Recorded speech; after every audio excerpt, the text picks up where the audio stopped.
Find the derivative of cos x from first principle. So ಇಲ್ಲಿ ನಮ್ಮ F of X ಬಂದು cos x ಇದೆ.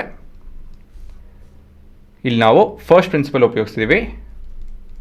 So first principle formula ಕೊಡುತ್ತೆ ಏನಂತ ಅಂತ ಹೇಳಿದ್ರೆ f prime of x is equal to limit f of x plus h minus f of X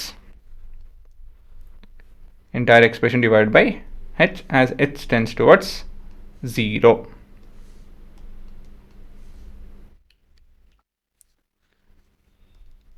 ಮತ್ತು ಮುಂದೆ F of x plus H value ಸಪ್ರೇಟಾಗಿ ಕಂಡುಹಿಡಿದು ಯಾವತ್ತಿದ್ರೂ ಮುಂದುವರಿಬೇಕು. ಸೊ ಇಲ್ಲಿ ನಮ್ಮ ಎಕ್ಸ್ ಬದಲಾಗಿ ಎಕ್ಸ್ ಪ್ಲಸ್ ಹೆಚ್ ಇದೆ.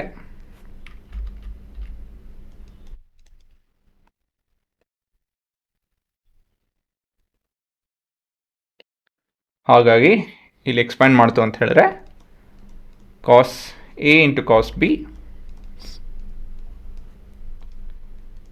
Minus sine A into sine B ಆ ಫಾರ್ಮುಲಾ ಉಪಯೋಗಿಸ್ಬೇಕಾಗುತ್ತೆ.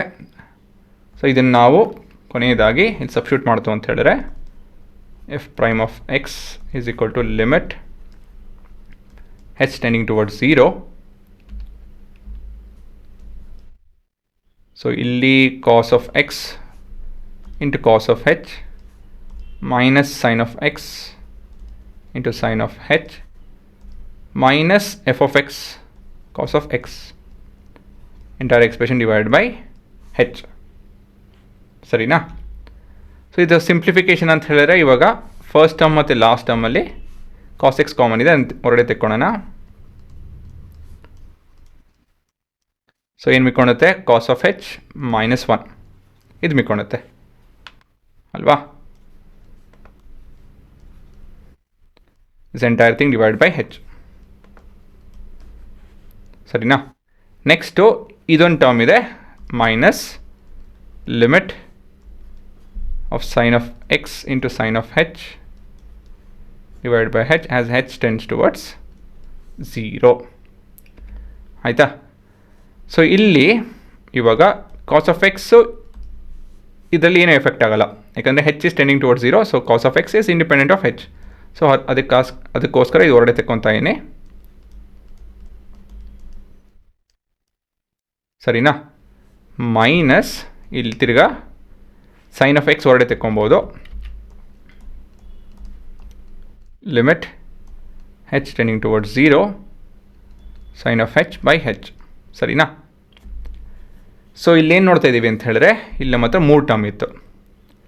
ಮೊದಲನೇ ಟರ್ಮು, ಎರಡನೇ ಟರ್ಮ್, ಕೊನೆಯ ಟರ್ಮಲ್ಲಿ ಕಾಮನ್ ತೆಕ್ಕೊಂಡು ಈ ಎಕ್ಸ್ಪ್ರೆಷನ್ ಬಂತು. ಮತ್ತು ಬೇರೆ ಎಕ್ಸ್ಪ್ರೆಷನ್ಗೆ ನಾನು ಸಪ್ರೇಟ್ ಲಿಮಿಟ್ ಅಪ್ಲೈ ಮಾಡ್ತೀನಿ. ಹೇಗಪ್ಪ ಅಂತ ಹೇಳಿದ್ರೆ ನಮ್ಮ ಲಿಮಿಟಲ್ಲಿ ಪ್ರಾಪರ್ಟಿ ಇದೆ, if have difference between 2 functions I can apply the function limit to each function and subtract them ಅಲ್ವಾ? ನೆಕ್ಸ್ಟು ಇಲ್ಲಿ ನಾವು ಇಲ್ಲಿಂದ ಬರುವಂಥ ರಿಸಲ್ಟ್ಸ್ನ ಅಪ್ಲೈ ಮಾಡ್ತಾ ಇದ್ದೀವಿ. So this is 1 and this is 0. ಹಾಗಾಗಿ ಇದು 0 ಆಗುತ್ತೆ, ಇದು 1 ಆಗುತ್ತೆ. ಕರೆಕ್ಟಾ? ಹೌದು ತಾನೆ? ಸೊ ಕೊನೆಯದಾಗಿಲ್ಲಿ cos of x into 0 minus sine of x into 1 ಆಗುತ್ತೆ. So this is nothing but f prime of x is equal to minus sine x. So ಇದು ನಿಮ್ಮ ಕೊನೆಯ ಉತ್ತರ. ಸೊ ಇದು ಗ್ರಾಫಿಕಲಿ ಕೂಡ ಒಂದ್ಸತಿ ನೋಡ್ಬಿಡೋಣ. ಹಾಂ, ಸೊ ಇಲ್ಲಿ ನೋಡಿ 0 ಬಂತು ಅಂತ ಹೇಳಿದ್ರೆ ಇಲ್ಲಿ 1 ಇದೆ, 5/2 0 ಇದೆ, 180 ಮೈನಸ್ 1 ಇದೆ, ತಿರ್ಗಾ 0 ಇದೆ, 270 ಹತ್ರ ಸರಿ ಹೋಯಿತು. ನಮ್ಮ ಕಾಸ್ ಇದೆ. ಸೊ ಈ ಕಾಸಿನ ಫಂಕ್ಷನ್ನು 0 ಹತ್ರ ಏನಾಗ್ತದೆ, ಇಲ್ಲಿ 0 ಹತ್ರ ಫ್ಲ್ಯಾಟ್ ಆಗ್ತಾಯಿದೆ, it's parallel to x axis. ಹಾಗಾಗಿ ಇಲ್ಲಿ 0 ಬಂತು. ಸೊ ಇಲ್ಲಿ ತಿರ್ಗಾ 90 ಅಂತ ಹೇಳಿದ್ರೆ ಕೆಳಗೆ ಹೋಗ್ತಾ ಇದೆ, ಹಾಗಾಗಿ ಮೈನಸ್ 1 ಆಗ್ತಾಯಿದೆ ಈ ಗ್ರಾಫು. ಮತ್ತು ತಿರ್ಗಾ ಮುಂದೆ ಇಲ್ಲೇನಾಗ್ತಿದೆ, ಫ್ಲ್ಯಾಟ್ ಆಗ್ತಾಯಿದೆ ಪ್ಯಾರಲಲ್ ಟು ಎಕ್ಸ್ ಆಕ್ಸಿಸ್, ಹಾಗಾಗಿ 0.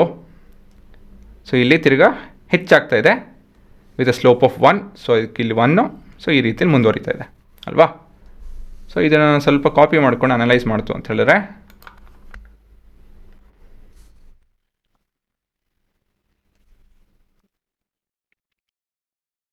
ನೋಡೋಣ ಏನು ಕಾಣ್ತಾ ಇದೆ ಇಲ್ಲಿ ಅಂಥೇಳಿ. ಇದು ನಮ್ಮ 0, 90, 180, 270 ಅಲ್ವಾ? ಸೊ ಇಲ್ಲಿ 0 ಹತ್ರ ಏನಾಗ್ತದೆ ಇಲ್ಲಿ graph parallel to x axis, ಹಾಗಾಗಿ 0. ಇಲ್ಲಿ ನೆಗೆಟಿವ್ ಬರ್ತಾಯಿದೆ, ಇಲ್ಲಿ -1. ಸೊ ಇದೆಲ್ಲ ಸರಿ ಇದೆಯಾ ಇದನ್ನು ಅಬ್ಸರ್ವ್ ಮಾಡಿದ್ರಿ. ಸೊ ಬರೀ ಇವಾಗ ಮೇಯ್ನಾಗಿ ನಾವು ಇಲ್ಲಿಂದ ಅಬ್ಸರ್ವ್ ಮಾಡೋಣ, ಇದೆಲ್ಲ ಡಿಸ್ಟ್ರಾಕ್ಷನ್ ಬೇಡ. ಸೊ ಇದು ನಮ್ಮ ಎಕ್ಸ್ ಆ್ಯಕ್ಸಿಸ್ಸು, ಬೇರೆ ಕಲರ್ ಉಪಯೋಗಿಸ್ತೀನಿ. ಓಕೆ, ಅದು ಕಾಣಲ್ಲ. ಇದು ನಮ್ಮ ಎಕ್ಸ್ ಆ್ಯಕ್ಸಿಸ್ಸು, ಸಾರಿ ಅದು ವೈ ಆ್ಯಕ್ಸಿಸ್ಸು, ಇದು ಎಕ್ಸ್ ಆ್ಯಕ್ಸಿಸ್ಸು, ಇದು ವೈ ಆ್ಯಕ್ಸಿಸ್ಸು, ಎಕ್ಸ್ ಆ್ಯಕ್ಸಿಸ್ಸು ಅಲ್ವಾ. ಸೊ ಈ ಗ್ರಾಫ್ ಅಬ್ಸರ್ವ್ ಮಾಡಿ, ಇದು ಹೇಗಿದ್ರೂ ನೋಡಿದ್ದೀವಿ, ಇದು ಕಾಸ್, ಪಕ್ಕಾ ಕಾಸ್. ಇದು ಇಲ್ಲಿ 0 ಇರಬೇಕಾದ್ರೆ 0 ಇದೆ, ತೊಂದರೆ ಇಲ್ಲ. 90 ಇರಬೇಕಾದ್ರೆ -1 ಇದೆ, 180 ಇರಬೇಕಾದ್ರೆ 0 ಆಗ್ತಿದೆ, 270 ಇರಬೇಕಾದ್ರೆ +1 ಇದೆ. ಸೈನ್ ಥರ ಕಾಣ್ತಾ ಇದೆ, ಆದರೆ ಸ್ವಲ್ಪ ಉಲ್ಟಾ ಥರ ಕಾಣ್ತಾ ಇದೆ. ಇದು ಮಿರರ್ ಇಮೇಜ್ ಆಫ್ ಸೈನ್ ಅಂತ ಹೇಳ್ಬೋದು. ಸೊ ಹಾಗಾಗಿ -1 into sin will give us this set of graph, and so we have the derivative of cos to be -sin x ಅಲ್ವಾ. ಹಾಂ, ಪಾಸ್ ಮಾಡಿ ವರ್ಕ್ ಮಾಡಿ.